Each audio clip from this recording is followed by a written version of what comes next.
মুখ্যমন্ত্ৰীৰ ভয়ত প্ৰতিবাদ বন্ধ নকৰে আমছুৱে 12 জুলাইত ৰাজ্য কঁপাব হাজাৰ হাজাৰ সংখ্যালঘুৱে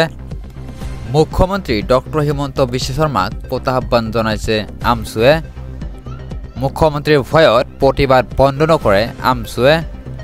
পুঁজিপতি গোষ্ঠীক সন্তুষ্ট কৰিবৰ বাবে সংখ্যালঘুক টাৰ্গেট কৰা হৈছে প্ৰতিজন ভূমিহীন লোকক চৰকাৰে ভূমি প্ৰদান কৰিব লাগিব মুখ্যমন্ত্ৰীক আলোচনাৰ মেজলৈ আহ্বান জনাইছে আমছুৱে উচ্ছেদ সংখ্যালঘুক পুনৰ সংস্থাপনৰ দাবী আমছুৰ আৰক্ষীৰ লাঠি বন্দুক লৈ ভয় নকৰে সংখ্যালঘুৱে কাৰো ৰঙা চকুলৈ ভয় কৰি প্ৰতিবাদ বন্ধ নকৰে আমছুৱে 12 জুলাইত হাজাৰ হাজাৰ সংখ্যালঘুৱে কঁপাব সমগ্ৰ ৰাজ্য সংখ্যালঘুৰ ওপৰত অত্যাচাৰ বন্ধ নহলে ভয়াবহ পৰিস্থিতি গঢ়ি তোলাৰ হুংকাৰ দিছে আমছুৱে জীৱন আৰু নিৰাপত্তাৰ স্বাৰ্থত সকলো সংখ্যালঘুক ওলাই অহাৰ আহ্বান জনাইছে মুখ্যমন্ত্ৰীৰ অন্তৰত মানৱতা নাই সেইবাবে তেওঁ সংখ্যালঘুৰ ওপৰত হোৱা অত্যাচাৰ অমানৱীয় বুলি কোৱা নাই অসমৰ সংখ্যালঘু জাতি মাটি ভেটিৰ নহয় নেকি গাজাৰ দৰে পৰিস্থিতি অসমৰ সংখ্যালঘুক কৰা হৈছে আমছুৰ সভাপতি ৰেজাউল কৰিম চৰকাৰৰ এই হুংকাৰ আজিৰ পৰৱৰ্তী খবৰটো হৈছে অত্যন্ত গুৰুত্বপূৰ্ণ খবৰ ভঙা ৰাস্তা বা গাঁত দেখিলেই এখন ফটো তোলক মুহূৰ্ততে মেৰামতি হ'ব ৰাস্তাখন আপোনাৰ হাতত মোবাইল ফোন আছে যদি ফটো তুলি পঠিয়াওক লগে লগে মেৰামতি হ'ব ৰাস্তাখন অসমৰ কোনো ৰাস্তাত নাথাকিব গাঁত গুৱাহাটী যোৰহাট তেজপুৰ ডিব্ৰুগড় শিলচৰত হ'ব কুইক একশ্যন 7 দিনৰ ভিতৰত মেৰামতি হ'ব ৰাস্তাখন আপোনাৰ হাতত মোবাইল ফোনটো থাকিলে হ'ল দিব পাৰিব লগে লগে অভিযোগ পঠিয়াই দিয়ক চৰকাৰলৈ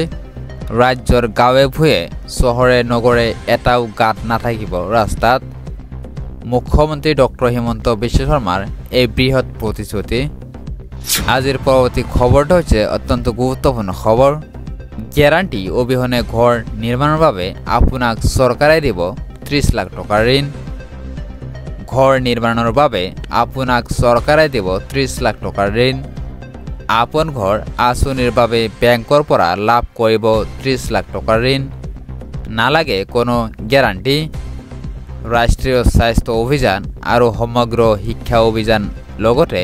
এপিডিচিএল এপিজিচিএল এইজিচিএলৰ কৰ্মচাৰীলৈ এই সুবিধা ৰাজ্য চৰকাৰৰ কৰ্মচাৰীৰ দৰে এই সকলো কৰ্মচাৰীয়েও লাভ কৰিব এই সুবিধা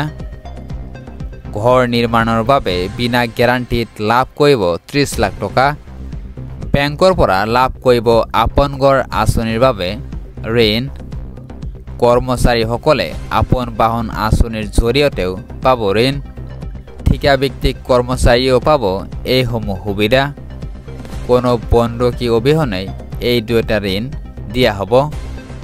মুখ্যমন্ত্ৰী ডক্টৰ হিমন্ত বিশ্ব শৰ্মাৰ এই ডাঙৰ ঘোষণা আজিৰ পৰৱৰ্তী খবৰটো হৈছে অত্যন্ত গুৰুত্বপূৰ্ণ খবৰ এইবাৰ মধ্য অসমত চলিব প্ৰশাসনৰ উচ্ছেদ অভিযান জাননী পাই ঘৰ দুৱাৰ এৰিছে বেদখলকাৰীয়ে নামনি অসমৰ পিছতে এইবাৰ মধ্য অসমত চলিব প্ৰশাসনৰ উচ্ছেদ অভিযান বেদখলকাৰীৰ তালিকালৈ সাজু হৈছে প্ৰশাসনৰ এটা বৃহৎ দল নগাঁৱৰ আলিটাঙনি মৌজাৰ বলিকটীয়াত চলিব প্ৰশাসনৰ উচ্ছেদ অভিযান 7 দিনৰ ভিতৰত ঘৰ খালী কৰিবলৈ নিৰ্দেশ দিছিল বেদখলকাৰীক দীৰ্ঘদিনে একাংশই ঘৰ দুৱাৰ সাজি বাস কৰি আহিছিল চৰকাৰী মাটিত প্ৰশাসনৰ জাননী পাই নিজে ঘৰ দুৱাৰ এৰি গৈছে বেদখলকাৰীয়ে নামনি অসমৰ পিছত এইবাৰ মধ্য অসমত চলিব প্ৰশাসনৰ উচ্ছেদ অভিযান